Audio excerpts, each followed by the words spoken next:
here we go. We're ready. Good afternoon. Welcome all of you to our May 4th, 2023 regular meeting of the Forsyth County Board of Commissioners. And we're going to begin our meeting today with an invocation from Ms. Kim Windham from the Church of Jesus Christ of Latter-day Saints. It'll be followed by the Pledge of Allegiance led by Commissioner Woodbury. And please stand if you're able. And Mrs. Windham, please come up forward. Let's see you there. There you are. I thought you were in the front row.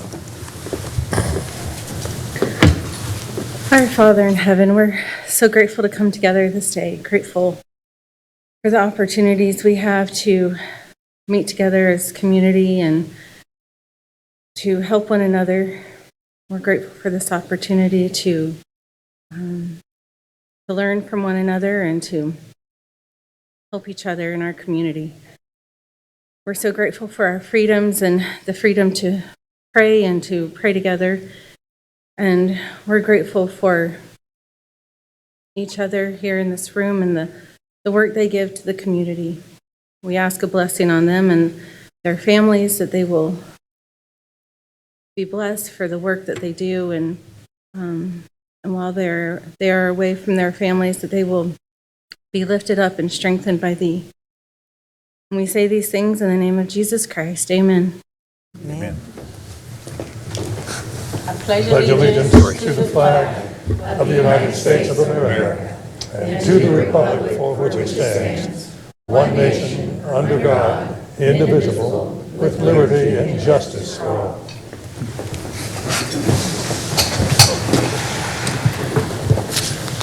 Thank you, Mrs. Windham, for coming today. Appreciate it. Thank you. Any citizen who is wishing and participating in the public session portion of the meeting, you actually can do so by calling in 336-422-1200, and you'll be placed on hold until the public session begins. That number again is 336-422-1200. And any member of the audience who wishes to participate in the public session portion of the meeting, fill out a speaker card and return it to the clerk if you haven't done so. If you are here for one of our two hearings today, you do not need to fill out a speaker card, because we will do those first, and you'll be able to come up to speak for or against the two zoning matters. The first item on the agenda is a public hearing on the zoning petition of Clay Pigeon Properties, LLC, from RS20 to RS9. And Mr. Chris Murphy, our Planning Services, Development Services Director, will give us a brief overview of the request. We're ready.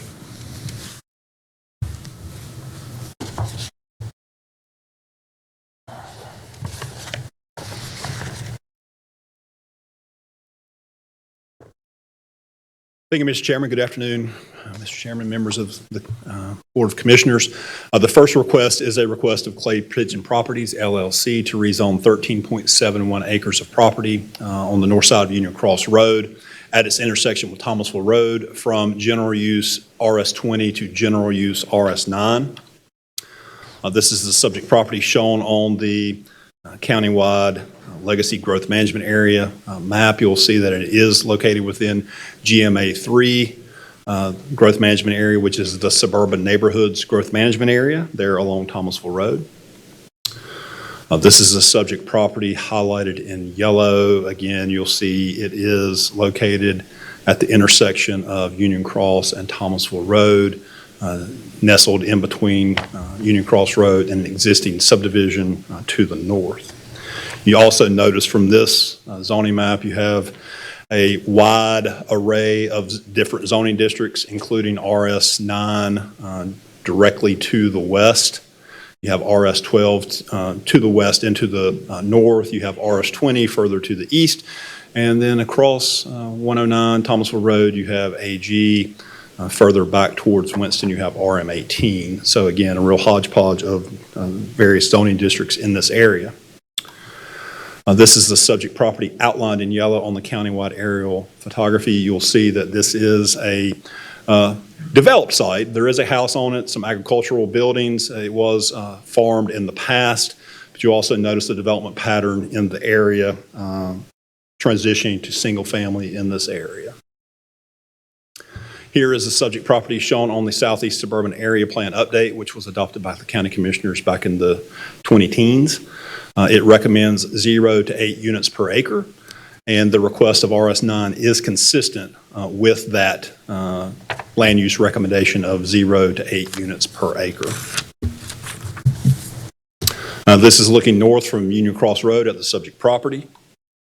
This is looking west onto the subject property from Union Cross Road.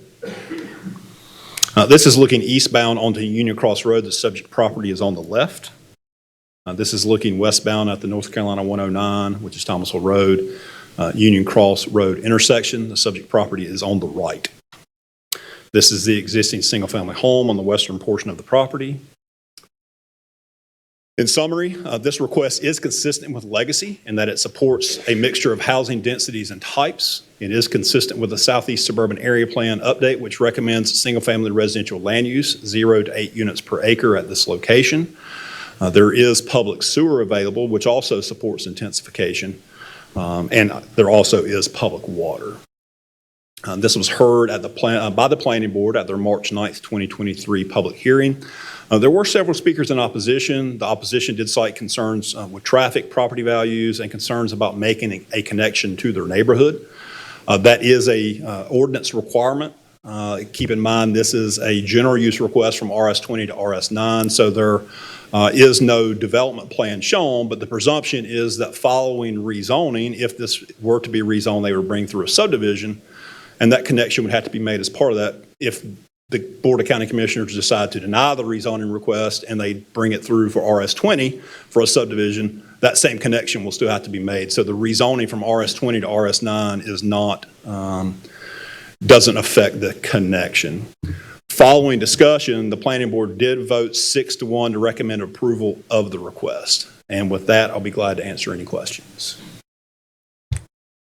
Go ahead. Chris, under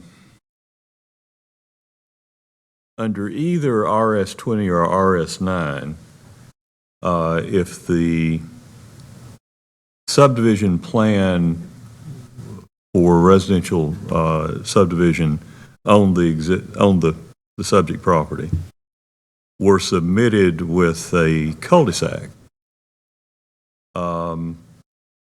rather than a connecting stub street, would you be barred from your reading of the subdivision requirements from? We would not be able to recommend approval of it to the Planning Board because it would not meet the ordinance requirements. You would not recommend, would the Planning Board be within its authority in approving a plan? You say that it's prohibitory.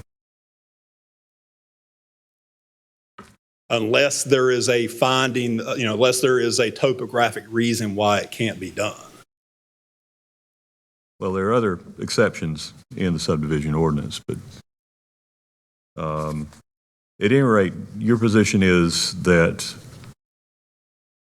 the difference between RS20, there is no difference between the requirements that would apply between an RS20 zoned area and an RS9 zoned area. Related to the connection? Related Correct. to connectivity. Okay. Thank you. Any other questions for Chris? All right, thank you. This is a public hearing, and speakers will have up to 15 minutes total to speak in favor of this request, and up to 15 minutes total to speak in opposition. And is there anyone wishing to speak in favor of the petition? And if so, please come forward. Just come to the microphone, give us your name and address, please, for our records, and I'll get my timer zeroed out and start for the 3 minutes. Good afternoon, ladies and gentlemen. My name is Brent Sievers. I work for FEI Consulting, and I'm here to represent Clay Pigeon Properties. And my address is 8518 Triad Drive, Colfax, North Carolina. And I'm really here to field questions if you guys have any questions associated with the rezoning. Thank you. Any questions about the rezoning for the? All righty. Thank you very much. Okay. Is there anyone else wishing to speak in favor? Seeing none, is there anyone wishing to speak in opposition to the petition? And if so, do the same thing. Please come forward. Just give us your name and address, and we'll go from there. Last call. Anyone wishing to speak in opposition? All righty. I declare the public hearing closed, and do we have a motion? Mr. Chairman, a motion to approve zoning map amendment F-1628 and statement of consistency with comprehensive plan. I move that the zoning map amendment F-1628 be approved on the basis of the following. The proposed general use zoning map amendment as petitioned by Clay Pigeon Properties, LLC, to rezone a 17.71 acre piece of property from RS20 to RS9 residential single-family minimum lot size of 9,000 square feet is consistent with the recommendation of the Legacy Comprehensive Plan and reasonable or in the public interest because, number one, the subject property, a largely undeveloped and clear site located at 2540 and 2580 Union Cross Road, is currently zoned RS20, is adjacent or near property zoned Ag, RS20, RS12, and RS9, with nearby uses consisting of single-family houses. Number two, the proposed RS9 zoning is intended to accommodate relative low-density, single-family detached dwellings in urban areas of growth management areas 2 and 3. And number three, the proposed RS9 zoning is consistent with the Southeast Suburban Area Plan Update, which recommends single-family housing with up to 8 units per acre for the site. The subject property is located in Growth Management Area 3. The property has access to public water and sewer, and the proposed zoning is consistent with the Legacy Comprehensive Plan and with approximate zoning and surrounding uses. I move approval. Is there a second? Second. Second by Commissioner McDaniel. Any other further discussion? All in favor, please say aye. Aye. Opposed? Motion carries unanimously. Second item on the agenda is the zoning petition of Sandra N. Roberts from LB to HBL. And Chris Murphy, our Planning and Development Services Director, will again give us a brief summary of this request.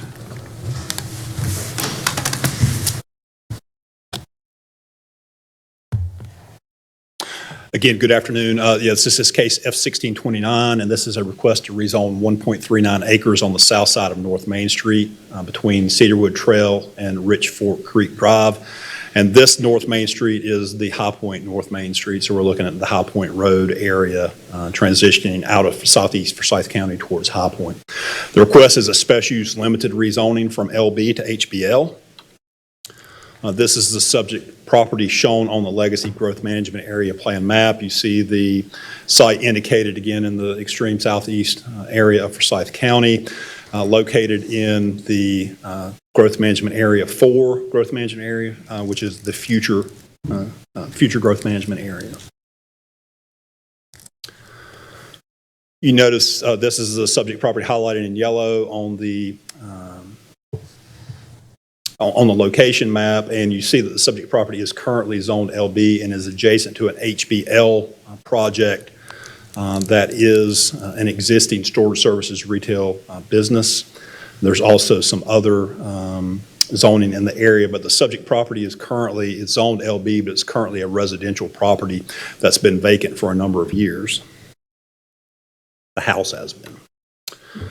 This is a subject property outlined in yellow on the countywide aerial photography. Again, you see the developed nature of the property to the southeast, the HBL storage services, and the existing zoning of LB, primarily vegetated, but again with a house there along High Point Road, North Main Street. This is the view south into the subject site from North Main Street, High Point Road. Again, you see the residential structure there begin and has been vacant for a period of time. This is looking southeast down North Main Street. The property is, the subject property is to the right. This is looking northwest back up towards Winston-Salem area, up North Main Street, so the subject property is to the left. This is looking northeast from the subject site across High Point Road. And this is adjacent, this is the adjacent property to the west, so the subject property is on the left-hand side of this house. This is existing storage services retail on the adjacent piece of property that is zoned HBL. This is the Southeast Forsyth County Area Plan update. As I mentioned during my briefings, this map is actually coded incorrectly. It should be coded red. The narrative within the area plan does recognize this as existing commercial. The maps that I went over earlier indicate it's existing commercial and it's allowed to remain commercial in this otherwise commercial area. Staff does believe that this would not expand the boundaries of existing commercial districts in the area since it is already zoned LB. The request would help develop/redevelop an underutilized commercially zoned property. And the request is generally consistent with both Legacy 2030 and the specific land use recommendation of the area plan. This was heard by the Planning Board also at their March 9th, 2023 public hearing. There were no speakers in opposition, and the Planning Board did vote unanimously to recommend approval of the request to the Commissioners. And with that, I'll be glad to answer any questions. Any questions for Chris? Thank you. This is a public hearing, and speakers will have up to 15 minutes total to speak in favor of this request and up to 15 minutes total to speak in opposition. Is there anyone wishing to speak in favor of this request? Just come forward and give us your name and address, and we'll be ready. Good afternoon. Name is Chad Hockaday here, representing the storage and the developer. Our address is 7622 Bentley Road in Greensboro, 27409. And just here to answer any questions, if there's any questions that we can answer to help. Any questions? Thank you very much for being here. Is there anyone else wishing to speak in favor of this request? Is there anyone wishing to speak in opposition to this request? Seeing none, I declare the public hearing closed, and do we have a motion? Yes, Mr. Chair. I move that zoning map amendment F-1629, including special use district no site plan permit, be approved on the basis of the following. The proposed special use zoning map amendment is petitioned by Sandra N. Roberts to rezone a 1.39 acre piece of property from LB Limited Business to HBL Highway Business Limited Use, is consistent with the recommendations of the Legacy Comprehensive Plan and reasonable or in the public interest because, 1, the subject property containing a vacant single-family house and a vacant manufactured home located at 4009 North Main Street is currently zoned LB and is surrounded by property zoned HBL, LB, RM12, and RM20 with surrounding uses of storage services, single-family houses, vacant land, and a manufactured home park. 2, the proposed HBL zoning is primarily intended to accommodate retail service and distributive uses in growth management areas 2, 3, and 4 for establishments which require high visibility and good road access, or which cater primarily to passing motorists without encouraging strip commercial development. 3, the subject property is located adjacent to a storage services facility and has good road access. And 4, subject property is located in growth management area 4, is consistent with the Southeast Forsyth County Area Plan update, and the proposed use is consistent with adjacent zoning and uses. Do we have a second for the motion? Second. Second by Commissioner McDaniel. Any discussion? All in favor, please say aye. Aye. Any opposed? Motion carries unanimously. On the next item on the agenda is a resolution recognizing May 2023 as Mental Health Awareness Month. And Denise Price, who's our Behavioral Health Services Director, is here to receive the resolution. And if there's anyone else connected with any kind of that would like to support the resolution for Mental Health Awareness Month, please come forward with behind Denise there, would be perfect. And our Vice Chairman, Gloria Wisenhunt, will actually review the resolution. Thank y'all for being here. Great. The gang's all here. Resolution recognizing May as Mental Health Awareness Month. Whereas mental health is essential to everyone's overall health and well-being. Whereas mental health can affect anyone and can develop at any time. Whereas 1 in 5 people experience mental health conditions each year. Whereas in 2020, suicide was the second leading cause of death among people aged 10 to 24. Whereas in 2021, 41.3% of Winston-Salem Forsyth County high school students completing the Youth Risk Behavioral Survey reported feeling sad or hopeless for 2 or more weeks in the past 12 months. 21.1% seriously considered attempting suicide during the past 12 months.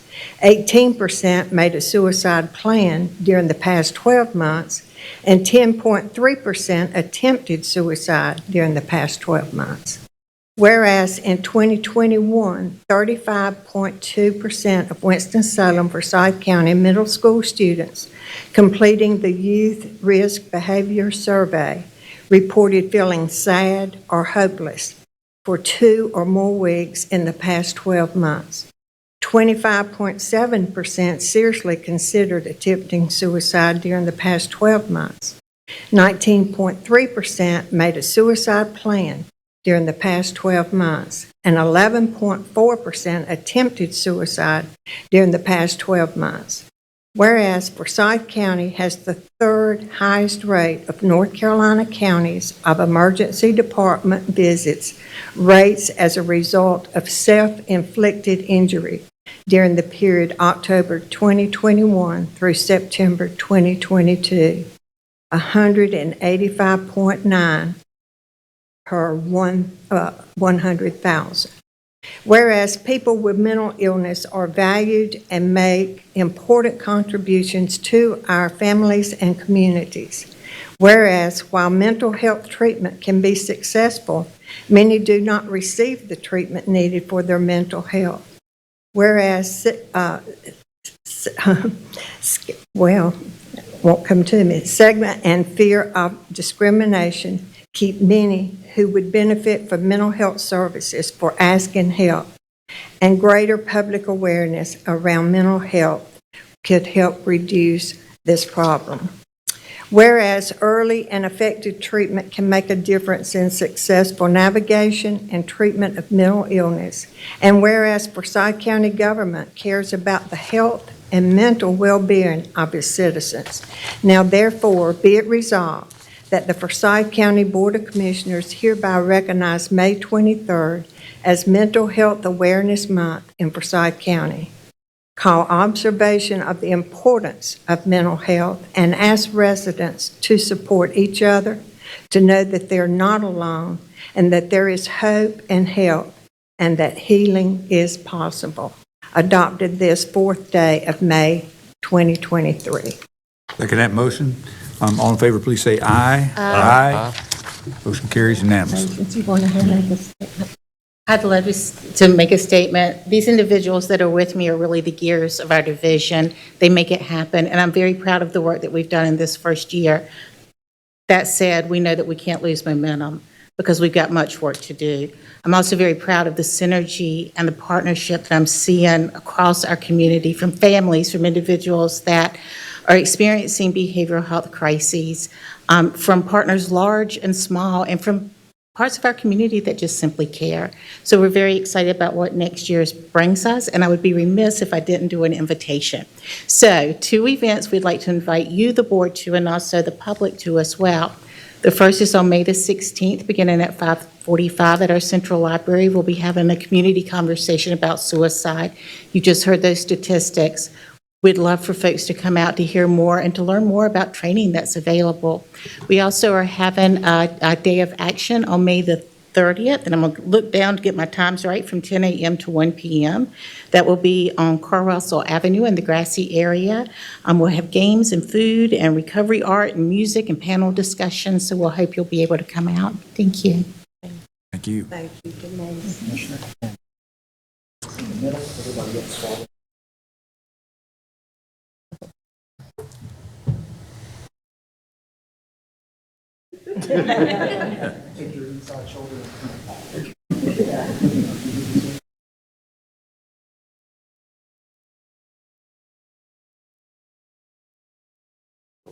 Here you go. Appreciate it. Thank you.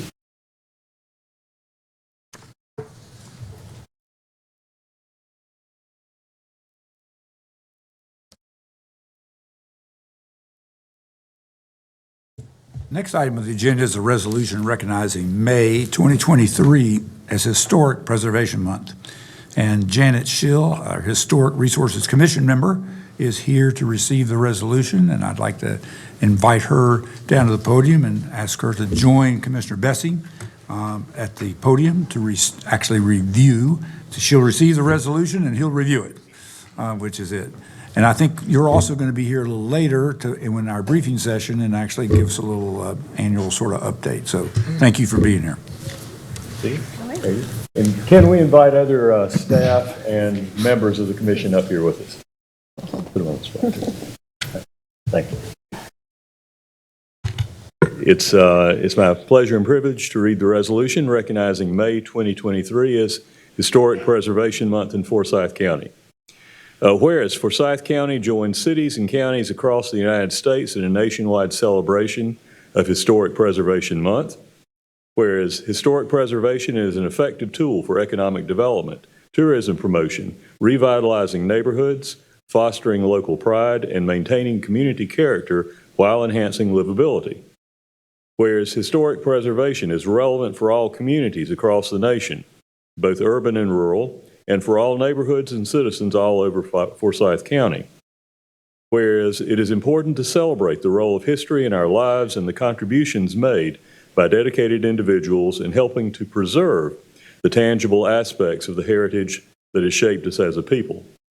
Whereas Historic Preservation Month is co-sponsored by the Forsyth County Historic Resources Commission and other local preservation and neighborhood organizations throughout Forsyth County, and whereas these organizations encourage members of the community to participate in creative and fun events related to historic preservation as a way to celebrate Historic Preservation Month 2023.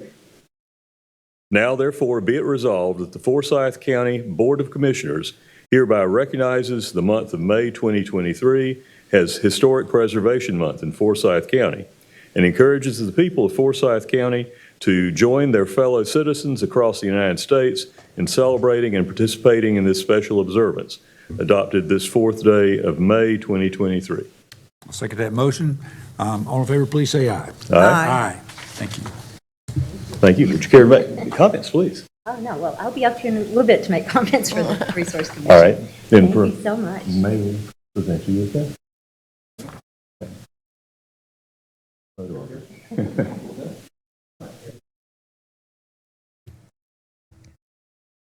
You got to take the landscape off. Thank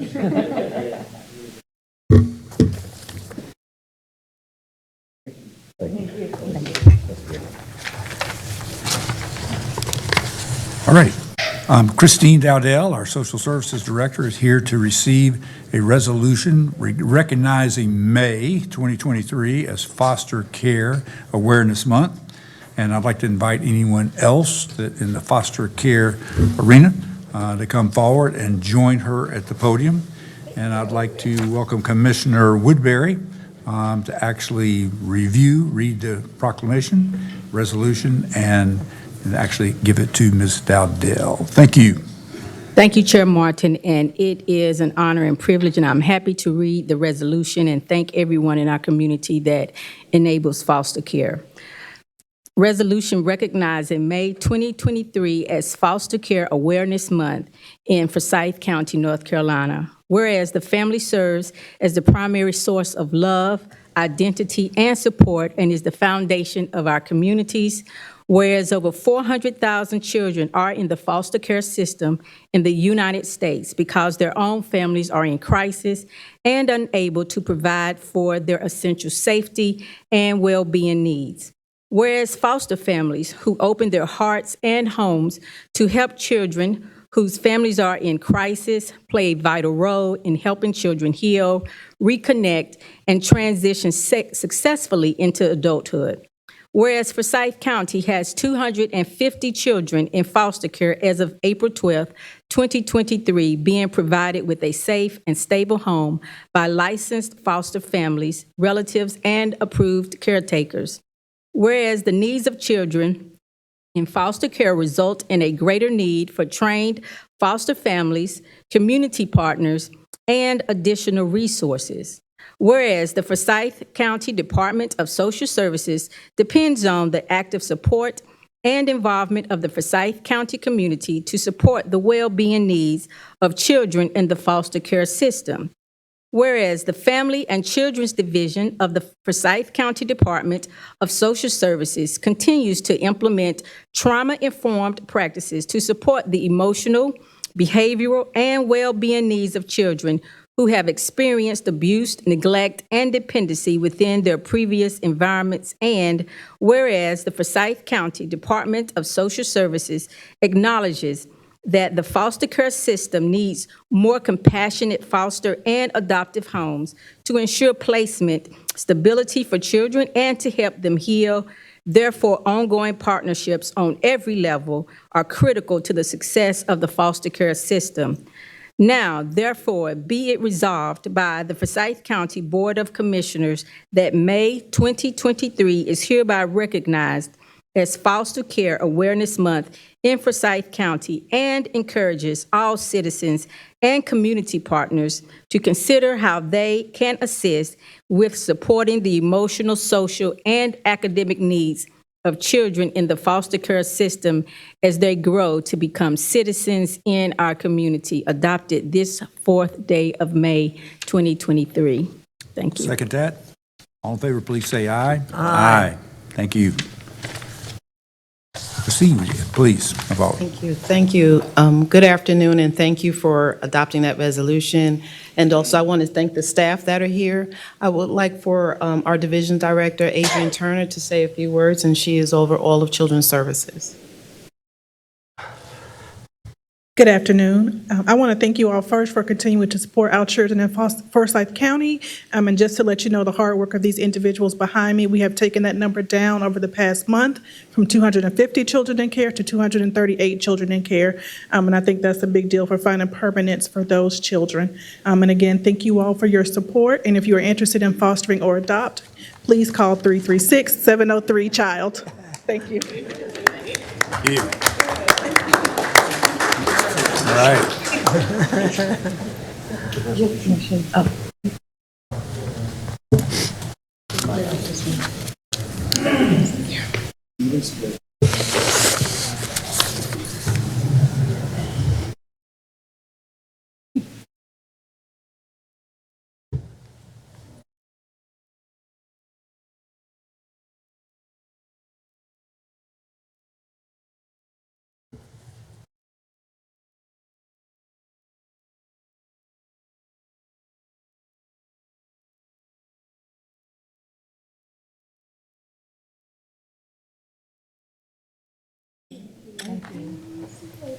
Thank you all for the work you do. No, you're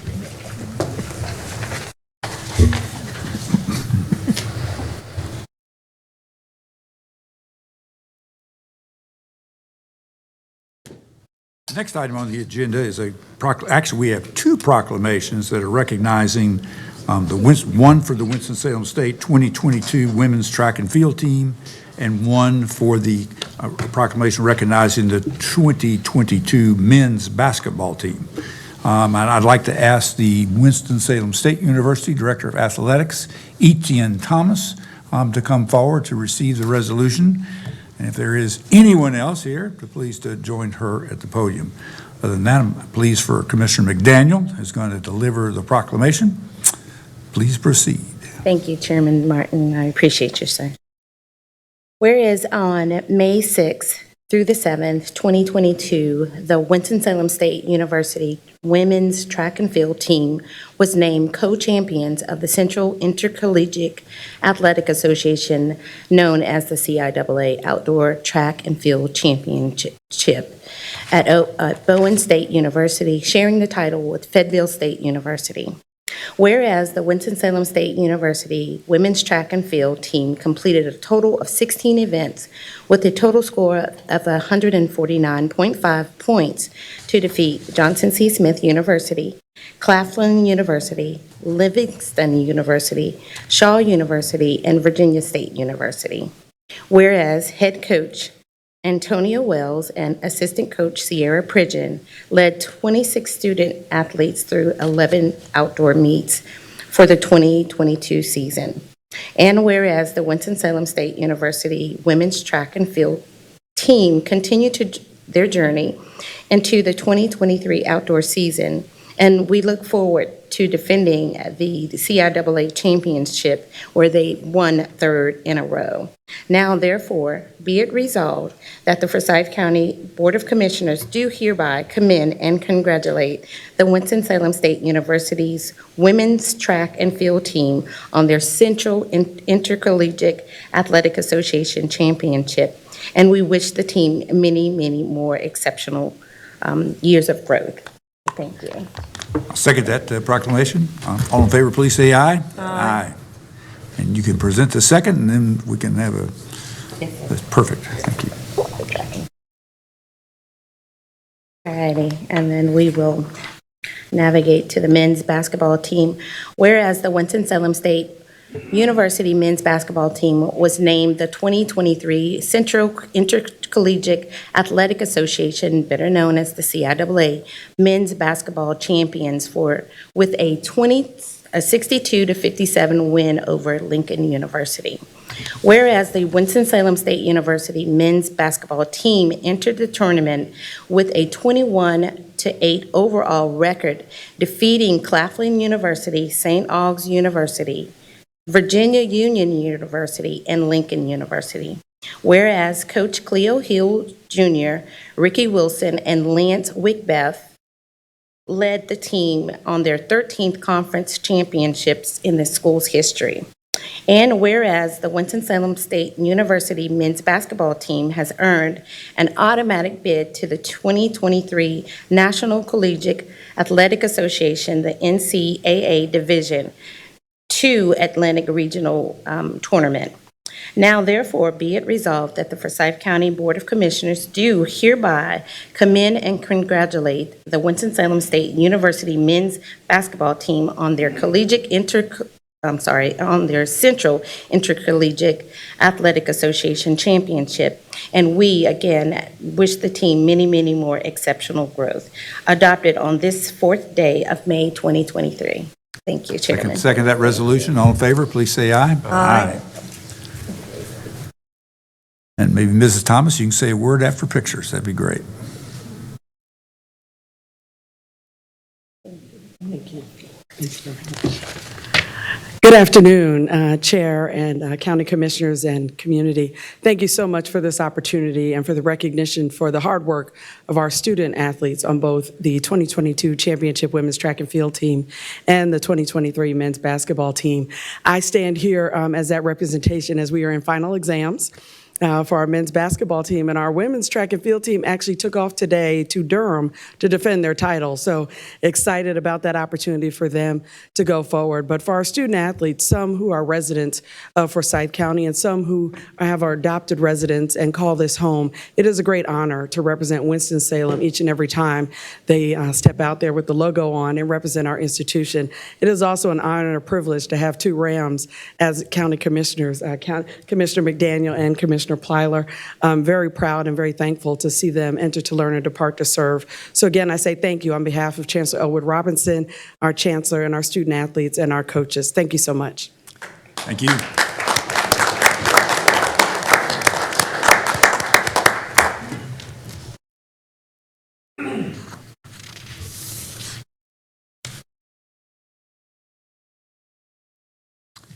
Next item on the agenda is approval of minutes for the April 20th, 2023 meeting. Do I have a motion?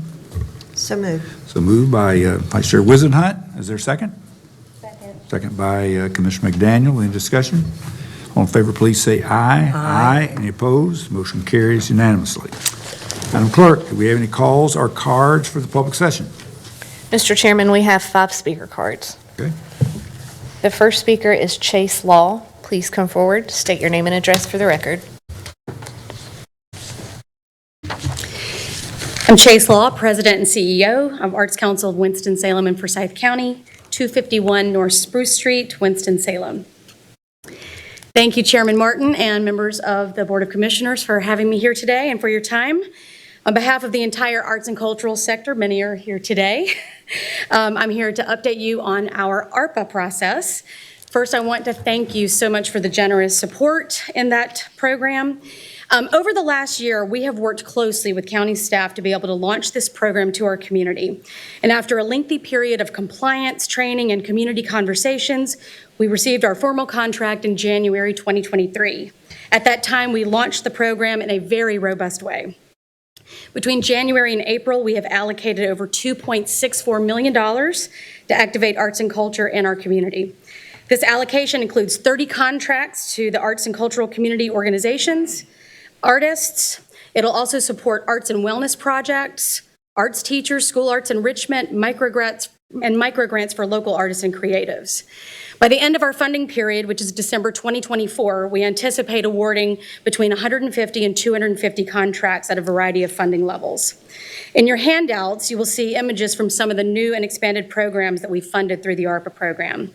I'll be sharing more photos and information as this program continues to unfold.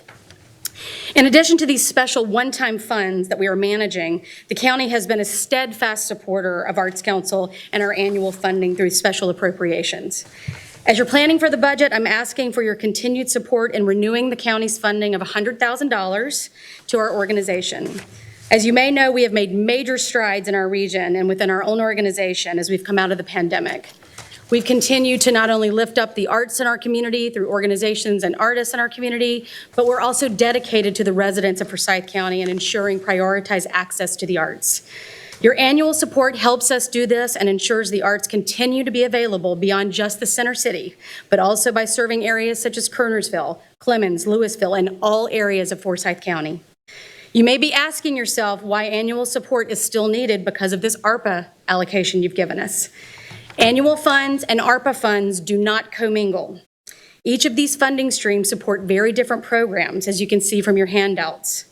ARPA cannot fund existing programs or any of our current annual grant programs. Annual funds provide support for our Parks concert series at Triad and Tanglewood Parks, as well as support grants for organizational support, programmatic, arts and education, artist support, special initiatives, community projects, and so much more. Additionally, annual funds support Arts Council's facilities, and it helps offset rental costs for area arts and community partners. I sincerely hope you will include Arts Council again this year in the county's budget and continue this much-needed funding. Again, thank you so much for your past support, and thank you in advance for renewing your $100,000. Your community depends on it. Thank you. Thank you.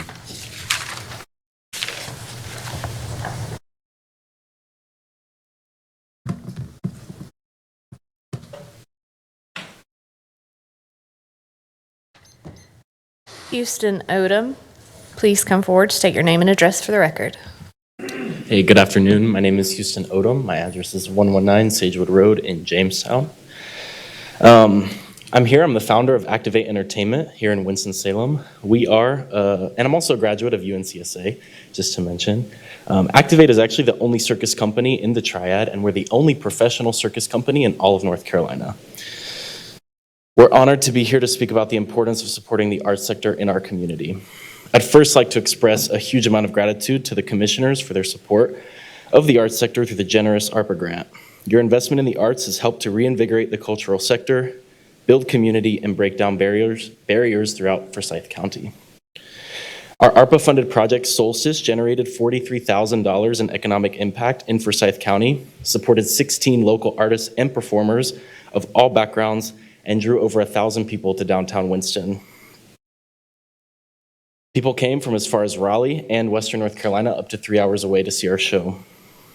I'm proud to say that this show will travel across North Carolina in 2024, promoting the Arts Council of Winston-Salem and Forsyth County with that logo on our poster. And as a result of this show's success, our company has been invited to create a performance at the International Circus Festival in St. John's, Newfoundland in Canada later this year. It's going to be in September. We anticipate our 2023 projects to generate an additional $60,000 to $70,000 of economic impact for Forsyth County as well. This is just the tip of the iceberg for us in Winston-Salem, and I can say that support from the Arts Council of Winston-Salem and Forsyth County has been instrumental not only in funding, but in marketing support, their network of community connections, and leadership in marketing and public relations. This is frankly not something that other arts councils do, and it makes our Arts Council an invaluable asset to our community, and we're asking the commissioners to please consider renewing the annual funding of $100,000.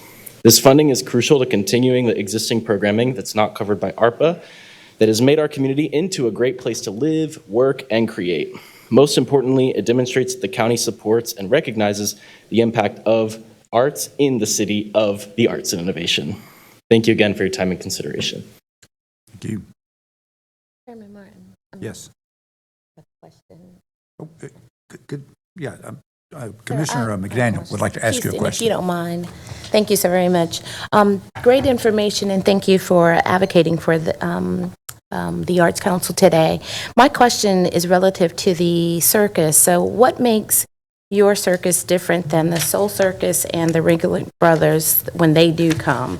And will your circus conflict with that schedule that they already have? Absolutely not. So we're a local company of creatives. We hire a lot of local artists, people that don't really fit into existing programming. So we're taking the local dance community, the local music community, a lot of art forms that really don't have a place to perform, and we're incorporating them into our show. We're also pairing them with internationally renowned artists, so they're getting connections all over the world, and we're actually taking 2 of our local artists to Newfoundland this year to perform. It's going to be on a massive stage where the heads of casting at some of the biggest entertainment companies in the world are going to be there. So for us, we have this commitment to being right here in the community, right here in the South. I think going to Canada, to Montreal, seeing all the circus they have made me realize who we are here even more. And, after graduating from School of the Arts, I have a commitment to kind of building this community here to where we can support our own artists that we create and cultivate. Very nice. Okay, thank you. Thanks. You. All righty. Mark Norman, please come forward. State your name and address for the record. Hi, my name is Mark Norman, and I live at 4545 Shabar Drive in Pufftown here in Forsyth County. It is certainly my pleasure to come and speak with you today. So I am the music director and very honored to be the music director and conductor of the Piedmont Wind Symphony. And Piedmont Wind Symphony is proud to represent Forsyth County as the only professional wind band from Washington, D.C. all the way down to Atlanta, Georgia. And we're a 33-year-old nonprofit organization that has benefited greatly from the Winston-Salem Arts Council, or Winston-Forsyth County Arts Council, in many ways. We rely on them not only for financial support, but also for their guidance and leadership, which has cultivated in us hiring a new executive director and starting to proceed past the pandemic in gaining great momentum and towards a really fruitful conversation that we are having with this community about the arts and how we're a part of it. And so again, we rely on them for so much of what we do. I also want to say thank you to you for your past support with the Arts Council, but also for the ARPA grant that you awarded us. Through the ARPA grant, we're able to start a new summer concert series. It's free, it's family friendly, not only here in Winston-Salem at the Coal Pit, but also in Louisville. And it also is allowing us to branch out to start a guest performer series at the St. Peter's Church and World Outreach Center in South Winston-Salem, where we're bringing some internationally known guest artists. So with the summer concert series, we're doing a lot of collaborative work with our local artists. And then we're also able, because of this incredible grant and also through the Arts Council and their support, we're able to bring really some really amazing programming and diverse programming to not just Winston-Salem, but all through Forsyth County. So we want to say thank you very much for your past support, and we absolutely encourage you to continue that support with the Arts Council. Thank you so much. Did you know there are 2 people standing behind you? I do. Let me introduce them. So this is Ann Walker. She is our treasurer and longtime contributor to the Piedmont Wind Symphony, and Ken Nocito, who is our president of our board. And again, They are volunteers for our organization. Without them, we don't exist. So, Congratulations, yeah. Great report. Thank you. thank you so much.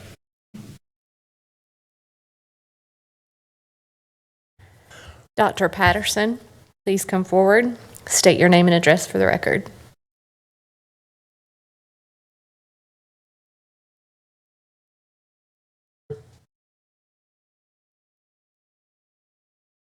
Good afternoon, Dr. S.D. Patterson, Executive Director of Neighborhood Hands, located at 1713 North Liberty Street. Today, I'm here to just say about one thing in life that does not lie. Numbers. Numbers do not lie. 2 + 2 all day is 4. And on behalf of Neighborhood Hands, I would like to say thank you. Thank you for entrusting us with ARPA, the ARPA funding. With the ARPA funding, we were scheduled to deliver 891 pounds of food per week. However, from September 2022 through December 2022, we averaged delivering 3,500 pounds of food per week. From January 2023 up until this week, we averaged delivering 2,800 pounds of food to the residents of Forsyth County. We have 8 different programs at Neighborhood Hands, and ARPA funds one of the major programs, which is our food pantry. Our food pantry operates 7 days a week in the heart of 27105.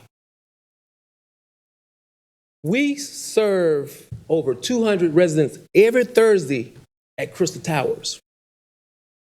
Serve over 200 residents every Friday at Sunrise Towers. We serve over 485 residents per week in Winston-Salem. But see, we cannot do this without your support. So today I say thank you to the commissioners. One, for entrusting us with ARPA. Everybody applied for ARPA and some people didn't get it. But you had the confidence in Neighborhood Hands to do the right thing. We have impacted so many people's lives just through our food bank. Food is essential. And we say thank you. And our second major program is our workforce development program, a program that we're funding by ourselves. But because they're trying to find jobs, they come up there and get food from our food pantry. See, you may not think you're making an impact in 27105, but as county commissioners, you are. And today I say, job well done. I know sometimes you don't get that gratitude, but on behalf of the residents that we serve here in Forsyth County, I personally say thank you, because the impact we're serving on Liberty Street with food insecurity. See, I wrote my dissertation about food insecurity years ago, and 27105, 27101, and 27107. And if you don't know, the great city of Winston-Salem has 44 food deserts. Why? Because I did the research. But many of the food deserts are located in 27105. Yet we serve people from Clemens, Walkertown, Louisville, Kernersville, and all Winston-Salem and Forsyth County. So I want to say on behalf of Neighborhood Hands, thank you, commissioners. You entrusted us to do the right thing. And I hope we are fulfilling that need, because as I conclude, we thought 891 pounds of food per week was a lot. But numbers don't lie. We submit our ARPA report every month, timely, with the documentation showing that we serve and deliver over 2,800 pounds of food per week. It's not us. It's by the grace of God. But it's by the grace of God that we're able to impact the people.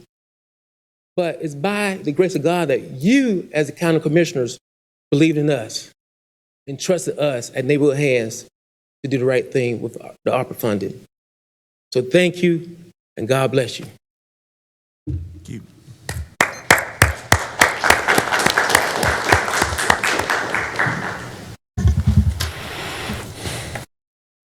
Andrew Roscoe, please come forward, state your name and address for the record.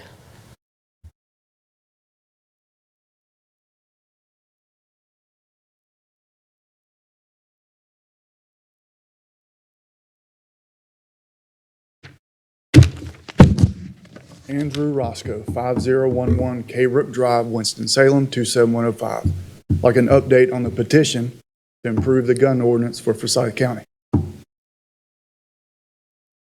Mr. Roscoe, I've communicated with you several times via email. In fact, as recently as yesterday, and I think I'm pretty clear on kind of where we are at this point.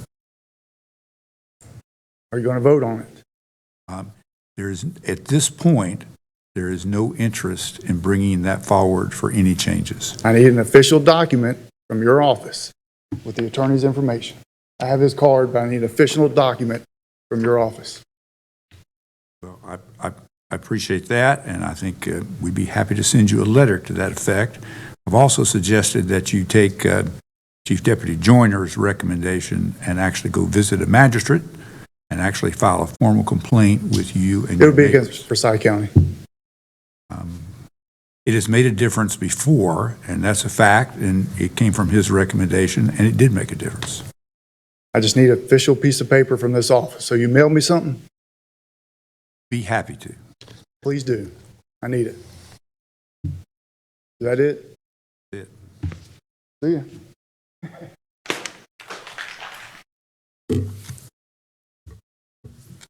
All righty.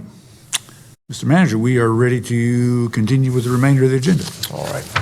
Thank you, Mr. Chairman. Good afternoon, board members and staff and guests.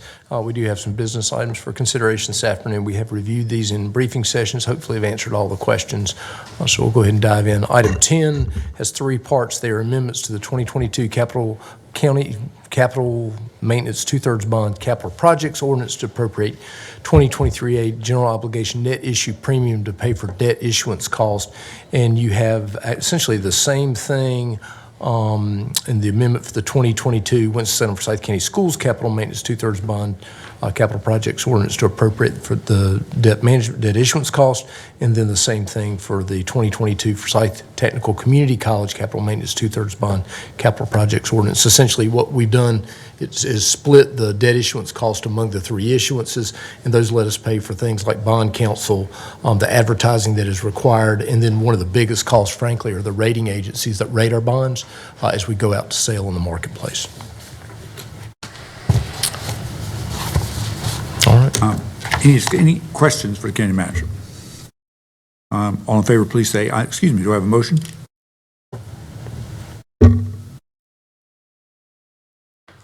We have a motion by Commissioner Bessie. Is there a second? Second. Second by Commissioner McDaniel. Any discussion? All in favor, please say aye. Aye. Any opposed? Motion carries unanimously. Okay, and I just wanted to mention, Lee Plunkett actually mentioned to me prior to at the beginning of the meeting that local government has heard that taken action on the application, and it's been passed, and so we are moving forward. Those bonds will be sold at the end of this month, I believe. So we're in good shape. Item 11 is a resolution approving a revision to the fiscal year 2022-2023 Home and Community Care Block Grant County Funding Plan for older adults and authorizing execution of the necessary documents to submit the revised plan for state approval. This essentially moves some allocations around totaling $11,200 from adult day care and adult health care to more of the it's kind of the outreach and the counseling side of things. Move approval. Motion approved by Vice Chair Wizenhut. Is there a second? Second by Commissioner Bessie. Any discussion? Favor, please say aye. Aye. Any opposed? Motion carries unanimously. All right, agenda item 12 is a resolution authorizing the execution of an amendment to the agreement between Forsyth County and the Twin City Harm Reduction Collective. You got the associated budget ordinance amendment that'll appropriate an additional $29,000 for this purpose. Is there a motion? So moved. Motion by Commissioner Linville. Is there a second? Second. Second by Vice Chair Wizenhut. Any discussion? All in favor, please say aye. Aye. Any opposed? Motion carries unanimously. All right, agenda item 13 is a resolution to direct the expenditures of opioid settlement funds. Thanks to a lot of work across the state, but frankly, our county attorney, Gordon Watkins, really was a leader across the state in this settlement. We do have a flow of revenue that will flow over a number of years. This action appropriates $1,870,021 across 8 programs. And I can read the programs aloud or not, Mr. Chairman. Let me just say while you're paused, I had a conversation with Denise Price. You all may recall there were several questions asked about it's basically the online opioid program by the foundation. Her name is escaping me. It's like EDF. Eleanor Health Foundation. Eleanor Health Foundation. ELF. Eleanor Health Foundation. EHL. Eleanor Health Foundation. EHF. And essentially, I had some questions about the details. She provided us an email with all those details in it. And she indicated to me that project, there's a project underway in the western part of the state at this moment. And that, one thought might be is that we postpone approval of that grant till we see what kind of success there may be. It's a very pricey technology application that is based on providing incentives for those that are using in some sorts of way. And so you're tracking with electronically things with an app and apparently some other testing that can be done. And I'm just not sure. I'd like to see some success before we invest. It's for only 50 people, $374,000. I think just the cost potential benefit may be out there. But if it works, it is something new and different. I'll admit that it is new and different. But since it is underway being tried, I'd actually like to make a motion that we approve the group excluding that particular one. Mr. Chairman, I would like to also exclude Forsyth Medical Center Foundation. And yeah, we can do that. We'll vote on we'll exclude both the EHF, and we'll include the Medical Health Foundation. Is there a motion to approve? I'll reword my motion to basically approve those that are remaining in that list. And if there's a desire to read them, we can read those. But to approve the remaining list. I'll second it. We have a second by Vice Chair Wizenhut. Any further discussion about those grants? Chairman Martin. All right, we got 2. Go ahead with it. Okay, go ahead. Thank you, Commissioner Chair Woodbury first. So I have a note from the item last week that we needed an update on the Forsyth Medical Foundation, and I thought that something was going to be shared with us today so that we can make, a more empowered decision. So I'm not Denise sure. sent it out. She sent us that information. Okay, did she send it through email or something? Yes, and actually, I was very concerned about whether there was any overhead from Novant Hospital in that, and the answer to that is no, and that's part of the reason they actually are using their foundation is to avoid any overhead. So I think that's a good thing, and so I felt comfortable after the answers that we received to that part. Anybody? Well, we can discuss that again when we get to that. Let's finish this motion. We have a motion and a second. Just to be clear, Mr. Chairman, the current motion, as I understand it, is to approve all of the items in the agenda item with the exception of Forsyth Medical Center Foundation and Eleanor Health Foundation. Yeah, that's where it's going. We can postpone any discussion of that for later. So I made a motion to approve the rest. We have a second. Is there any further discussion on the remaining proposals? Thank you. So I do have a follow-up question. If Commissioner Wizenhunt, could you remind me what was your concern about the Forsyth Medical? Let me kind of follow through on Gordon's request. Essentially, we can consider the EHL separately, and we're going to consider the Forsyth Medical Association separately. So let's act on the others, and then we'll get to those separately. So, any further discussion on the group for approval? Could you repeat the motion? Yes, it's a motion to approve the recommended list for the opioid settlement grants, excluding the Eleanor something Foundation, EHF, Health Foundation, the Eleanor Health Foundation, and also Forsyth Medical Association's request. Medical Center's request, I said association. So all the rest, and if there's a desire to read those, I'm sure Denise or Chantel could read the remaining list. Is there any desire to hear the remaining list? I think everybody's got that in front of you. Just go to your link. Well, that was one of my questions, and I know it's a pretty mundane, but if you could read the list just for the record, that would be helpful. I'd have to dig it up. I mean, I've kind of got it here pretty quick, but if you're... I'll be glad to. So the remaining items are Addiction Recovery Care Association Incorporated, or ARCA as we know it, $121,271. Green Tree Peer Support Program, the amount of $45,655. Insight Human Services at $95,018. Twin City Harm Reduction Collective in the amount of $357,303. ATS of North Carolina, LLC, doing business as Winston-Salem Comprehensive Treatment Center in the amount of $350,311, and ASK, or ASKK, LLC, doing business as Southside Discount Pharmacy at $15,640. Now, any further questions on those? Was there another item for Forsyth County? The next to last? 351,600. I'm sorry, yeah. Forsyth County, $351,600. And Chantel? Yep, the Forsyth County, that total is for the media campaign, the purchase of more naloxone, and to pay for part of the senior office assistant position that's needed. Yeah, thank you. Thank you for catching that, Gordon. All right. Are we ready to vote? Yes. All in favor, please say aye. Aye. Any opposed? No. We have one no. Motion carries unanimously. It did not carry unanimously. It carried 6-1. Excuse me. Apologize. All righty. Any reason that we don't have to take any action to not approve the Eleanor Health Foundation, the one. So is there anyone desire? If there is, please make a motion that you'd like to consider it. Could you repeat that again? I'm sorry. I'll tell you what, I'm going to handle this differently. I'm going to make a motion that we do not approve the Eleanor Health Foundation. And is there a second? We postpone it, but not approve at this time. Second. We have a second by Vice Chair Wizenhunt. Any discussion on that one?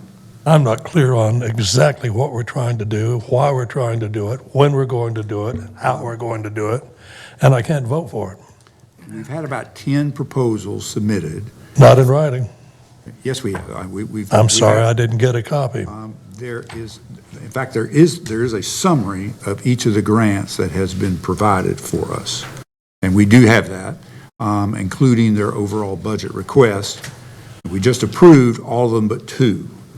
And the two that we have not acted on is the Eleanor Health Foundation, which is a incentive-based recovery program based very much on remote counseling and remote on using technology.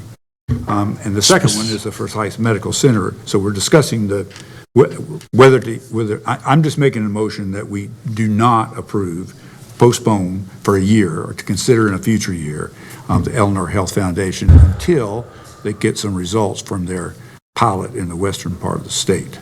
And we've had that seconded. So is there any further discussion on that? All in favor, please say aye. Aye. Aye. Any opposed? No. One opposed. Motion carried 6-1. All righty. Now we have the proposal from the Forsyth Medical Center Foundation. Forsyth Forsyth Medical Foundation, Medical Center Foundation. Now we got to get that straight. And essentially, we've had a question from Commissioner Woodbury about why, particularly Commissioner Wisenhunt, had an interest in not supporting that grant. Well, thank you. I'll be glad to share my concern. They are tax exempt for a reason, and that reason is to provide charitable care. And I do not feel that they are providing enough charitable care, and I think that for us providing this money is something that they should be doing on their own in order to be tax exempt and provide charitable care. That answer got your question there. Well, it does. I guess I'm just, the assumption that I have is that most of these organizations are 501c3 based, and they're trying to provide a service for the citizens of Forsyth County based on, some health need. And so I apologize that for some reason the email that was sent for better clarification around this group, I didn't read to my own peril, but I'm not sure if someone on staff can share, was there any additional information that might be useful right now? Thank you. Denise can certainly speak to that point. Thank you for your patience. I'll be glad to share with you. So you may recall the discussion last week. They requested money to pay for, not necessarily for them to provide, but maybe for them to provide medication-assisted treatment. So they would be doing inductions when somebody was inpatient or in the emergency room, and then these vouchers would be used to continue to buy those services post-release. They also will be funding, per their proposal, a navigator to make sure that people are actually connected to that follow-up care post-release from the emergency room or inpatient services. They did provide clarification that there is not an administrative fee associated with this, and as Chairman Martin mentioned, that is the reason that it is running through the foundation. Probably need to also clarify that it was not a stipulation for funding for opioid settlement dollars, that they'd be a 501c3. So it may not be all nonprofits in there. There could be some for-profits. Mr. Bessie. And as I understand it from discussion at our previous meeting, the health navigator for post-treatment in the emergency room is specifically for uninsured and underinsured individuals correct. who would not otherwise be getting this follow-up connection. That is correct. And is not a service of the hospital now. I mean, It is not a service of the hospital now. They do have an outpatient component for MAT, but it is not for the insured or the uninsured. Yeah, and I do understand Commissioner Wisenhunt's point about particularly, I think, medical care in the country and particularly in this state. And we've had recent statewide data actually looking at whether or not the value of charitable care and charitable issues in all the hospitals in this state, quite frankly, have been prepared, and there were some that were not being quite meeting the value did not appear to meet the basically the claim for being a nonprofit organization. I do understand that, and I think this is an issue that the foundation is separate and apart from the hospital. And I see their work as trying to do, this is carrying it into the community. The nexus to the hospital is that's where the people in the emergency room are. And that navigator would be there and be a part of that, follow that person, and actually work in the community. So I guess I saw that difference, and for me, I was probably fine with that. But do we have a motion? Mr. Chairman, I'll move, given what we've clarified, what specifically the funds are being asked to be used for, and the fact that it's the foundation, not the hospital itself, and none of it goes for administrative costs. And this is I think, more than worthwhile project for use of the funds that will not otherwise happen. I can and will separate the very legitimate overall question about whether the hospitals are providing the right kind of or enough charitable care from the question of whether this project for the foundation is a good thing for us to fund. And I'll move approval of the $204,240 for the evidence-based addiction treatment program, and specifically knowing that that includes the Health Navigator for to follow up emergency room treatment for uninsured and uninsured, and the cost of prescription medications to help provide that treatment. For 100 people in the next year. Well, if I could just say, I really Well, think. let me see if there's a second to that Okay, motion. excuse me. Do we have a second? I'll second it. So now it's got. I think that Forsyth Medical Center probably started this foundation just so they could be able to get money. I hate to think that Forsyth Hospital could not come up with $200,000 to help with the opioid addiction problem, especially when I pick up the paper and see the salary that the CEO is making. It hurts me to think about giving $200,000 to a foundation, a hospital that can afford that kind of money for a CEO. Any other discussion? Mr. Chairman, I'd like to recuse myself from voting on this because I'm not satisfied completely on any of this subject. Well, you are on the Novant board. And I am on the Novant board. That is correct. Any other discussion? Mr. Chairman, I move that we recognize the recusal for Commissioner Plowler. I'm not sure we need a motion to do that, but we've typically not. But Okay, there's I'm sorry. there's I no need for a withdraw. motion I for withdraw. accepting the recusal. I would just like to say before we close out this motion that I think that Commissioner Bessie, makes a very strong, reasonable argument to support the foundation, since I would hope ultimately that hospitals start to think about how they can support communities without any profit advantage.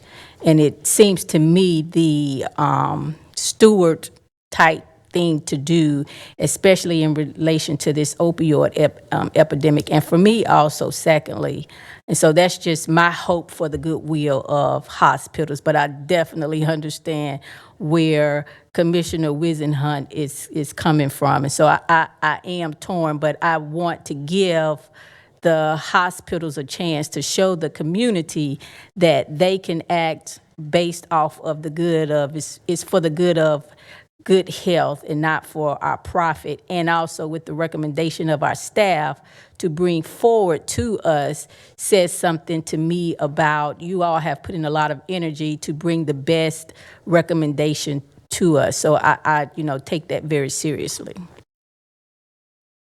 Any other comments? Yeah, so my comment was relative to Commissioner Wisenhunt, and I'm going to support her because of all of the reasons that she did denote. It is very troubling when you have corporations such as the proposed here not do the charity care like they should in the community. And I know that that's separate from the opioid. And I am also willing to see what they will do as well, but just not with our dollars. So nevertheless, thank you for allowing me to share my sentiments on that as well.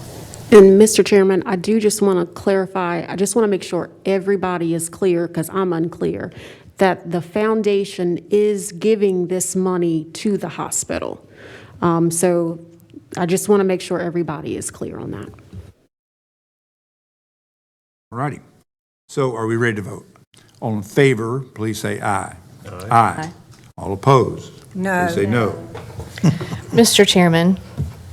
Chairman, do you mind asking for a vote by hand so I can All in mark it favor, down? please raise your hand. All opposed, please raise your hand. The motion is a tie and it fails. So thank you very much. Here. It actually would not pass if it's a tie. I said it did not pass. Okay, I'm sorry. I said the motion failed. Very good. All right, agenda item 14 is a resolution authorizing appropriation of behavioral health funds and execution of associated agreements in fiscal year 2024. This essentially impacts next year's budget, but it's one of those things that we've taken through this cycle, and so this will be integrated into the county manager's recommended budget when you see it. This appropriates $4,718,762 for that list of projects. I'll be happy to read them if you need them. There are two pilots I just wanted to mention. One is a continuation of the men's behavioral health unit in the detention center, and then a women's unit started up this year. So a lot of work's been done on this, and I appreciate the work. The Health and Human Services Board actually brings some of those recommendations to you in the same manner as they did the opioid recommendations, and they fund some really amazing projects throughout the county. So. Do I have a motion? Move approval. Motion approved by Vice Chair Wizenhut. Is there a second? Second by Commissioner McDaniel. Any discussion? I echo the county manager's comments about a lot of hard work that goes into reviewing those, and that's been a long-standing good investment of our money, I believe. All in favor, please say aye. Aye. Any opposed? Motion carries unanimously. All right, we will continue. This is a behavioral health themed meeting, I believe, today, so we'll continue on. You've got a number of grant items. Item 15 is a resolution ratifying submission of a request for opioid abatement funds and authorizing acceptance of opioid abatement funds in the amount of $91,514 to purchase naloxone for distribution at no cost to the community. You've got an associated budget ordinance amendment to appropriate these funds that are flowing through Partners Health Management. And this will allow distribution of naloxone at the at EMS, also at the what do we call that thing over at Public Health? The vending machine. Thank you, at Public Health. All right, and then at community events. Is there a motion? Motion to approve. Motion approved by Commissioner McDaniel. Is there a second? Second. Second by Vice Chair Wizenhut. Any discussion? All in favor, please say aye. Aye. Any opposed? Motion carries unanimously.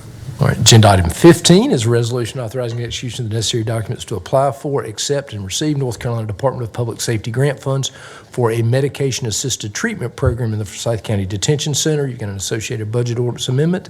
This will appropriate $388,884 for this grant that was really pursued by the sheriff. Your motion. Motion to approve. Approved by Commissioner McDaniel. Is there a second? Yes, Richard. Second. I apologize. Commissioner Linville, second. Any discussion?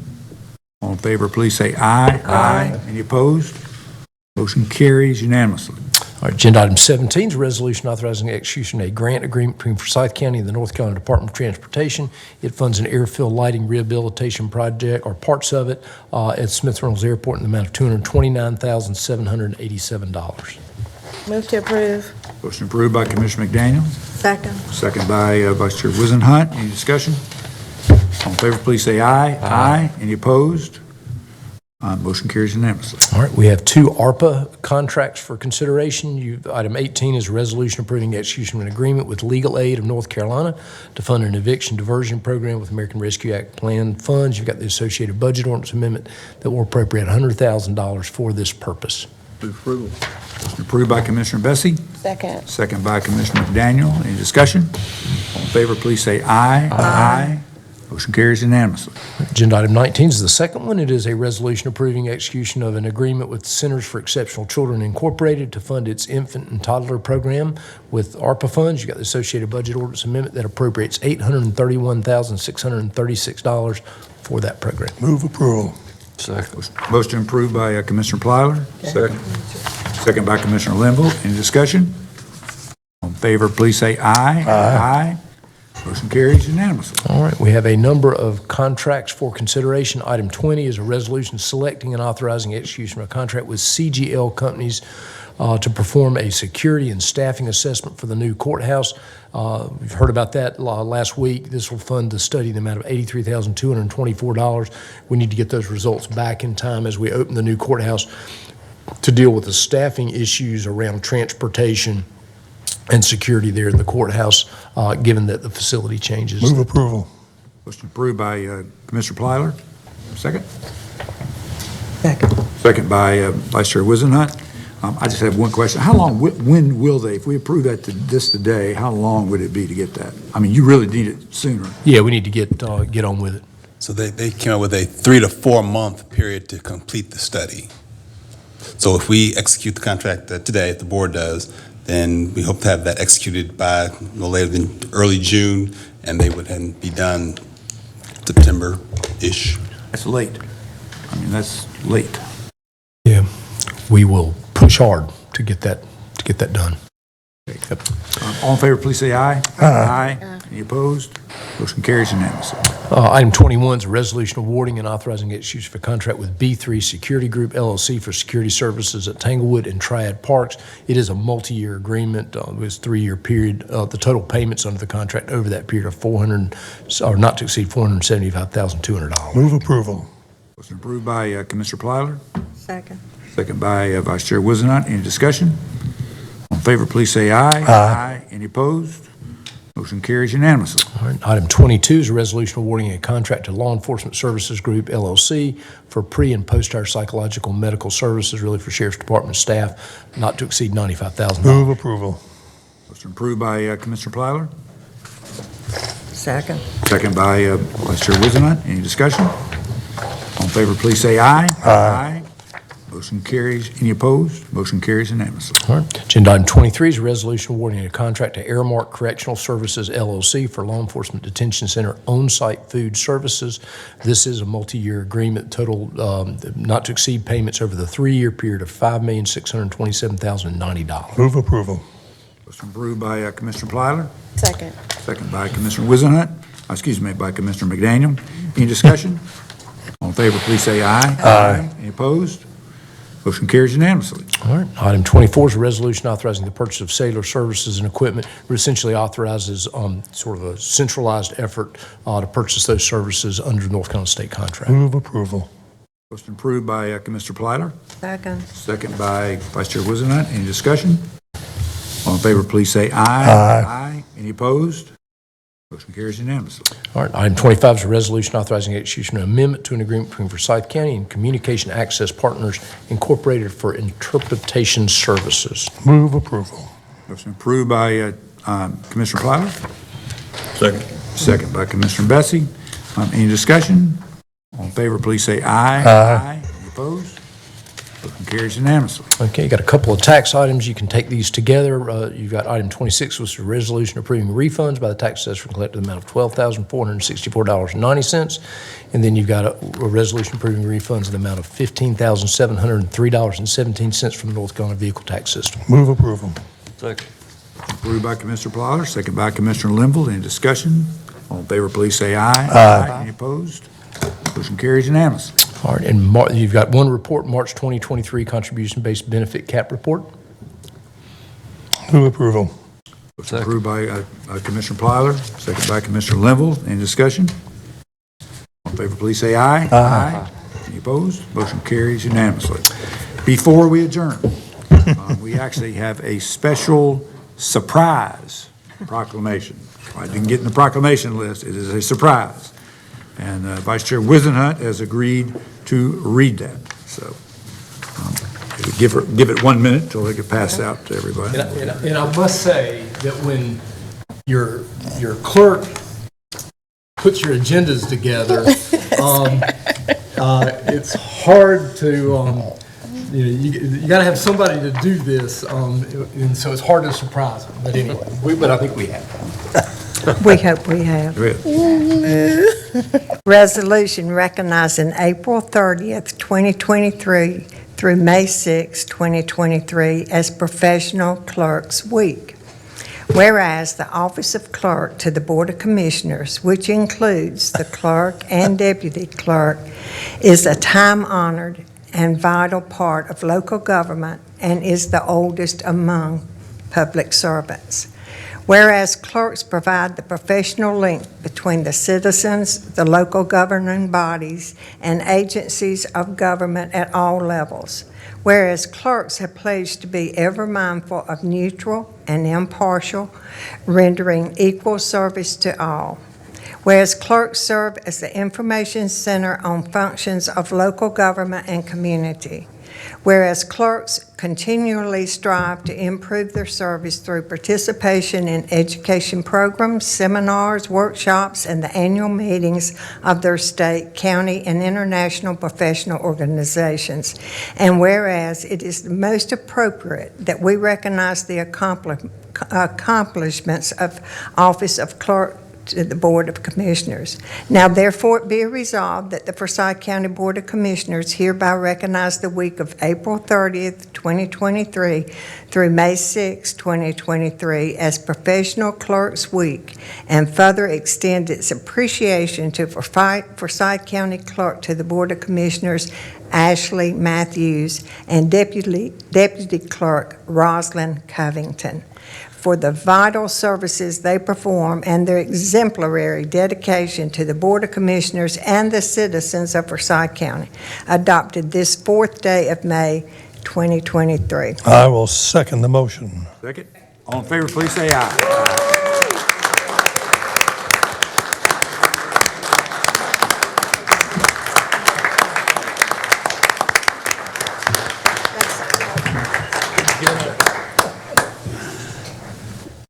Thank you all. Thank you.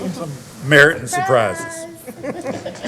I don't believe it was a surprise. I just got to say, we could barely get it together without him, but somehow we got it together, so that is it. Further Mr. business or a motion to adjourn the regular meeting, and we'll return just in a matter of minutes to the About second. 5 minutes. Motion from Commissioner Bessie, second by Vice Chair Wizenhut. All in favor, please say aye. Aye. We stand adjourned for 5 minutes. Give us 2.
Thank you, everyone. I'd like to call the meeting this is a briefing for the regular meeting on May the 18th.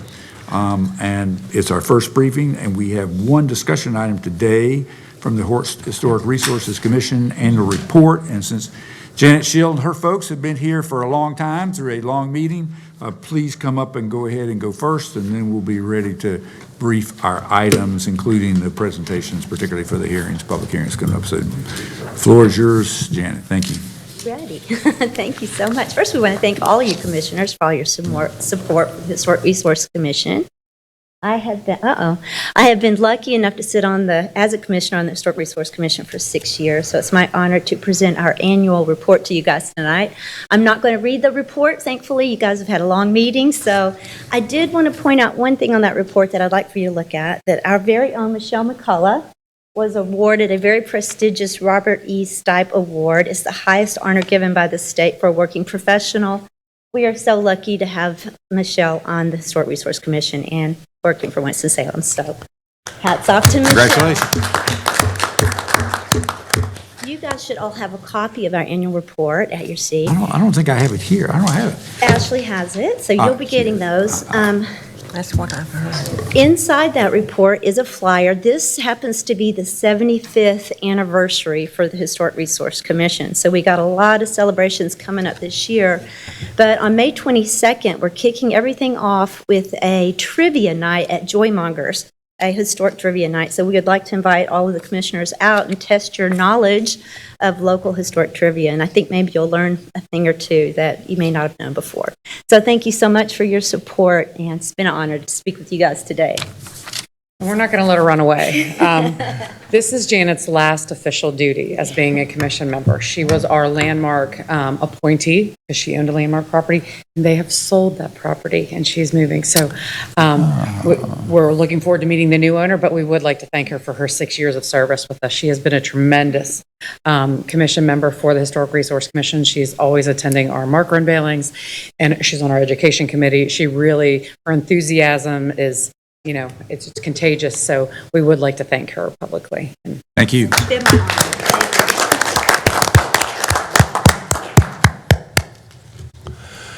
All righty, we're ready to turn the briefing over to County Manager Watts. All right. Thank you, Mr. Chairman. So, basically we have the introduction of the items for the May 18th meeting. We do have a couple of public hearings that will go into detail, and then the only other item we do have a short closed session motion on economic development. So after we finish this out, I'll make that motion. So I'll turn it over to Chris Murphy to review the public hearing items. Good afternoon again. Yes, we do have two more zoning public hearings. The first one is F-1630, which is a petition of Keith Gerald Martin for a 3.89 acre property on the northwest and southeast sides of Hammock Farm Road, south of Old Walkertown Road, from general use GI to RS40. This is a subject property shown on the Legacy Growth Management Area Plan, right on the edge of the GMA3 and GMA4 growth management areas. Here is the subject property identified in yellow, again on it's there along Hammock Farm Road, where we have seen some other rezonings in the past from GI to RS9, RS40, etc. Subject property shown on the countywide aerial imagery.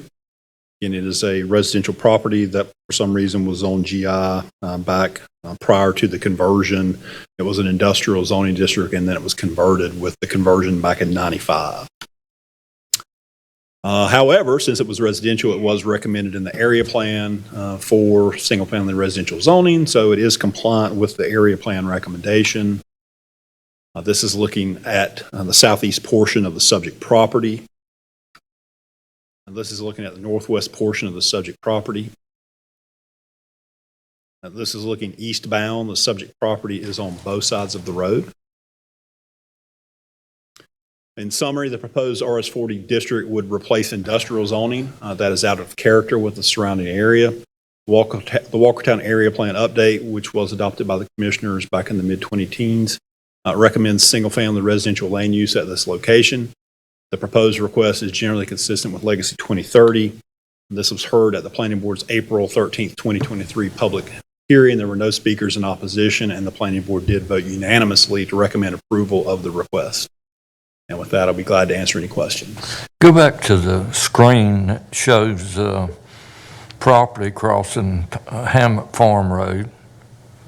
You had one that's better than that one, but that will do. Will that one do? Yeah, I guess. How about try to explain something to me? Whenever something appears to be east and west and something north and south, then how do you make the final determination of which it is? Because I'm not arguing with you. I just want to try to understand something. When you know locations and roads, this one is one at Hammock Farm Road, to me, is east and west. Of course, it is coming around the curve there a little bit. That's and then that property, I would call it north and south, but you describing it. How do you come to that determination? You got something to go by? Well, you know, if you notice on that map there, the cardinal direction of the north there in the bottom left-hand corner of the diagram, you see that, you know, as you say, Hammock Farm Road is going east-west at some point, but then it goes around that curve and is going more towards the northeast. If you're looking at Hammock Farm Road, you've got property on the northwest side of, because it's on the upper side and it's towards the west, on the northwest side of Hammock Farm Road, and then the balance of the property where the actual house is on the right side or the southeast side of Hammock Farm Road. So it's really just depending on where you are on the road. If you're down there in that curve, it truly does go east-west, but as you come up around that curve, it's going to the northeast. Okay, that's my lesson for today. Thank you. All right. Any questions for Chris? I think we got this one's pretty straightforward. And I will share last one is another down zoning. This is for Charles Grubb. It's case F1631. It's for slightly over 24 acres of property on the west side of Follinsby Road, south of Bridgeton Road. And it's a general use rezoning request to go from RS9 to RS20. This is the subject property shown on the Legacy Growth Management Area Plan. It is located in GMA3 suburban neighborhoods. It is in between 150 and South Main Street along, it's north of Fishel Road off of Follinsby Road. This is the subject property highlighted in yellow on the location map. Again, you see it on the west side of Follinsby Road, just south of Bridgeton Road, and then off the image to the south would be Fishel Road. This is a subject property outlined in yellow on the countywide aerial imagery. You notice it is some fairly substantial acreage. We'll see some pictures in a minute of a house and some existing agricultural buildings. You notice to the west is Wilshire Golf Course. And again, this is located on the west side of Follinsby in between Bridgeton and Fishel Road. This is the subject property shown on the South Suburban Area Plan Update, which was adopted by the commissioners in the 20-teens. Again, recommends single-family residential 0 to 8 units per acre, which is consistent with the request of going from RS9 to RS20. This is looking north on Follinsby Road. The subject site is on the left. Bridgeton Road would be across the bridge and to the left if you were traveling north. This is looking south on Follinsby Road. The site is on the right. If you kept going down Follinsby, you'd run into Fishel. This is looking into the northern portion of the site. That's an existing single-family house on the site. And this is looking into the southern portion of the site. You see a barn there in the background, some farm gates, and again, some other agricultural buildings in the background. This is looking across Follinsby Road from the site. So this is on the east-hand side of Follinsby. It appears to be mainly vacant, undeveloped property.